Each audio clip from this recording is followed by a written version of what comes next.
அப்பன் சுடலை மயானத்திற்கு வந்து சரி பிணங்களை தனக்கு வயிறு புடைக்க சாப்பிட்டார். வயிறு முட்டை சாப்பிட்டாரு. வேண்டுமென்ற அளவு பிணத்தை சாப்பிட்டுட்டு என்ன நினைக்கிறார்? என்னம்மா நினைச்சாரு? நாம சுடுகாடு வந்த விவரம் நம்முடைய தாய் தந்தையருக்கு தெரியக்கூடாது. ஆமா ஆமா ஆமா.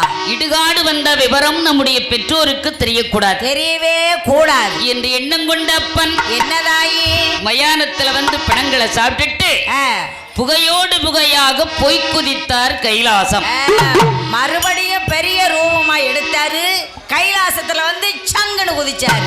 முதல்ல கைலாசத்திலிருந்து சுடுகாட்டுல வந்து பிணத்தை சாப்பிட்டுட்டு தில்லைவனத்துக்கு வர்ற முன்னால சப்பரமண்டத்துல எப்படி அழகா தூங்குனாரோ அதே மாதிரி பிணத்தை சாப்பிட்டுட்டு மறுபடியும் போய் நல்ல பிள்ளை மாதிரி படுத்துக்கிட்டார்.